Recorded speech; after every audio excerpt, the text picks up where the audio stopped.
Hiko is the most clutch player in Valorant. No way he wins this! No way! No way! Tap. He has to stick it. He's got to get it to happen.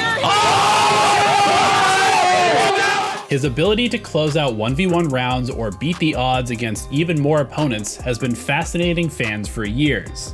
So let's try to understand what makes him so good in the game's most difficult situations.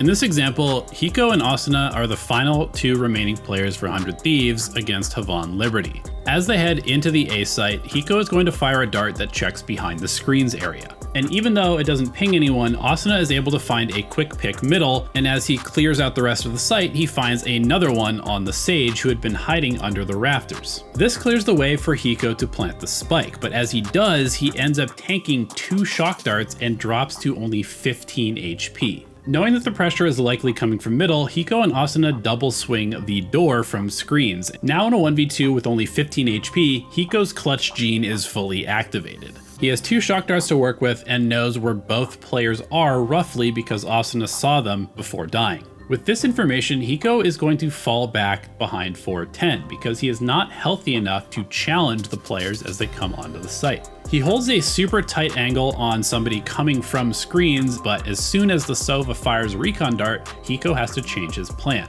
He really doesn't want to give away his position, so instead of breaking the dart, he uses the raised area of pipes to hide his body from the pings. This forces him to try and play the spike when it gets tapped. Knowing that Hiko is probably weak and playing for shock darts, the Viper makes a crucially over-aggressive play. And because he is not Asuna, his rope accuracy forces the whiff, and Hiko is able to snap to the headshot to bring the situation to a 1v1. At this point, the defending Sova is in trouble because he has to start defusing soon. The time is ticking down, and this gives Hiko the opportunity to make a play.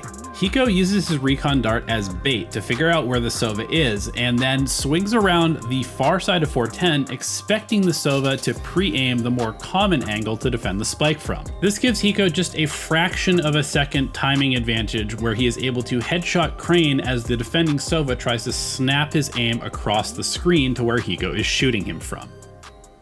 Before we head into the next example, we have to talk about the clutch situation. Most of the time, you're facing one or more opponents with some information that may or may not be reliable.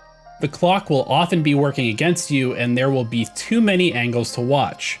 It is a high pressure situation, especially when money or professional stakes are on the line. This play capped off one of the wildest maps of Valorant I've ever seen. Once again, Hiko and Asuna are at a numbers disadvantage and trapped behind yellow on Icebox. Gambit's Reyna outduels Asuna, leaving Hiko in a 1 against 3 where the enemies know essentially where he is.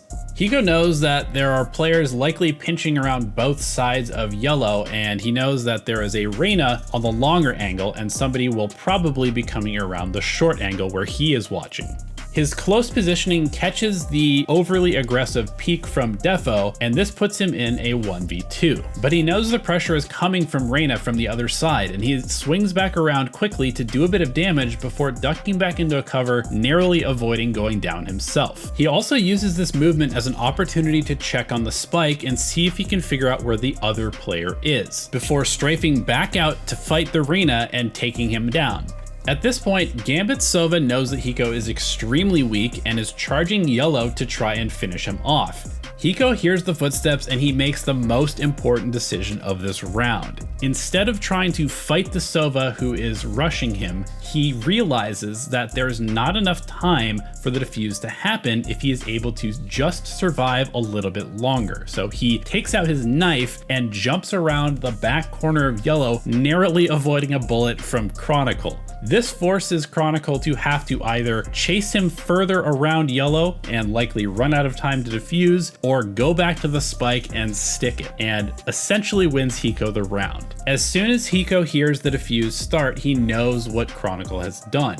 And this means that all Hiko has to do now is not immediately peek and give Chronicle a free shot at him. So he waits, walks slowly back around yellow, and shoots Chronicle as he tries to stick the defuse, which is the only way that Gambit can win the round and force overtime. I have one final example to break down, but before I do, it's worth talking a bit about Hiko himself. Hiko has won and lost so many games. He has experienced so many ups and downs in his long career.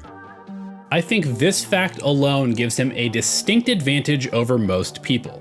No matter how tough a situation is, people will learn to adapt to handle it. Muay Thai fighters condition their shins with thousands of kicks to learn to handle the pain of a hard impact. Comedians bomb on stage hundreds of times to get over their fear of embarrassment. I believe that Hiko has faced so many clutches and pressure situations in his career that the panic of the moment is much more manageable for him than most other players. It's really important to understand the context of this final example, because though 100 Thieves is currently ahead of Gambit, Gambit is on defense, and if they win this round, they break 100 Thieves' economy and probably steal the momentum for the rest of the map. As 100 Thieves plants the spike in Hiko's Viper's Pit, the Gambit Cypher's lurk pays off and he finds Nitro, which enables him to use Neural Theft and find out where all of 100 Thieves is. This information allows Gambit to dive back onto the site and they clear out all of 100 Thieves except for Hiko in a matter of seconds. Hiko has been watching for a push in from Garage, and so he is playing in the back right corner of the site, just outside of his ultimate. The placement of his ultimate has given him a tiny sliver of it to play in, just behind where the spike is planted.